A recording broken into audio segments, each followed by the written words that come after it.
যে আসে সেই খায়। কে দুধে দেওয়া তুলসী পাতা? আপনি ওরা খারাপ, আপনারা ভালা।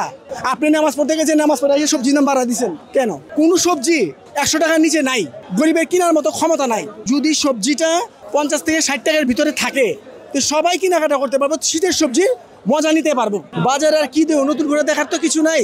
বাজারে পর্যাপ্ত শীতের সবজি আছে, সেগুলি বড়লোকের জন্য, গরিবের জন্য না। কোনো সবজি 100 টাকার নিচে নাই। আপনি ফুলকপি 50 টাকা পিস, 60 টাকা পিস, 180 টাকা পিসও আছে।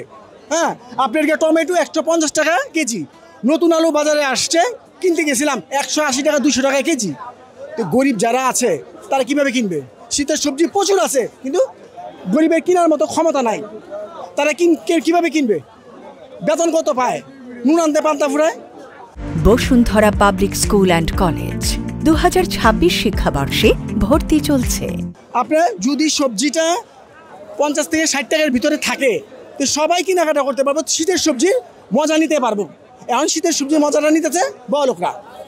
আসা শুরু হয়েছে, তারপরেও যে দামটা এটা অনেক বেশি, অনেক বেশি। আপনার একটা লাউয়ের দাম 150 টাকা চাইছে। লাউ টমেটো 150 টাকা নিচে কোনো ভালো কোনো দেশি কোনো টমেটো নাই। আর আলু কথা তো বললামই 180-200 টাকা কেজি। আমাদের কেনার ক্ষমতা নাই, কিনি নেই গা। এই যে ভাগা কিনছি, ভাগা, এই যে দেখছেন এটা ভাগা কিনছি, 50 টাকা করে পিস চাইছে। এখানে আমি 20 টাকা পিস দিচ্ছি, কারণ বাজারে একটু ঘুরলেই একটু কম পাওয়া যায়। বেগুন চাইছে এখানে 90 টাকা কেজি, আমি বেগুন নিচ্ছি 40 টাকা কেজি পাইকারি জায়গার থেকে। একটু ঘুরলে একটু কম পাওয়া যায়। আপনার সামনে নিচ্ছি 100 টাকা কেজি। তাই মানে কোনো সবজি 100 টাকার নিচে নাই। আপনি জানেন এই গরিব নুন আনতে পান্তা ফুরায়, তারা চাল কিনবে, ডাল কিনবে, সবজি কিনবে, লবণ কিনবে না, কি কিনবে? তারা আছে সবচেয়ে বেশি বিপদে। শুনেন, আমাদের কথা কেউ শুনে না, আর আপনাদের বললেও আমাদের কোনো লাভ নেই। আপনার দাম কমাইতে পারছেন? গরিবের কথাকে শুনে আমরা যা ছিলাম তাই আছি। আগেও খারাপ ছিলাম, এখনও খারাপ আছি। আমাদের কথা শোনার মতো কেউই নাই, যে আসে সেই খায়। কে দুধে দেওয়া তুলসী পাতা? আপনি ওরা খারাপ, আপনারা ভালা। আপনি এত কথা বলি, শুনেন, যদি মন চায় রেকর্ড করেন, শুনেন। আপনি প্রতি বছর আপনি উমরা করবেন, হজ করবেন, মসজিদের প্রথম কাতারে গিয়ে নামাজ পড়বেন, এতিমের হক মাইরা খাইবেন। কোথা থেকে শিখছেন এগুলি? হ্যাঁ, আপনি নামাজ পড়তে গেছেন, নামাজ পড়ে এসে সবজির দাম বাড়া দিচ্ছেন কেন? এটা কি ইসলামে বলে? আমরা ভালো না, হ্যাঁ, আমরা সুবিধা না। আমাদের কথা শোনার মধ্যে কেউই নাই।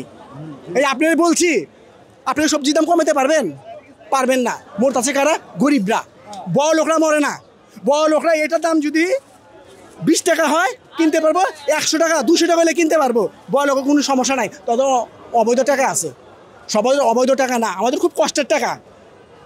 এক আটি ধনা পাতা কিনছি 20 টাকা, খুব হিসাব কিতাব করে কিনছি। কাকে বলুন? আপনি তো বললেন লাভ নেই গা।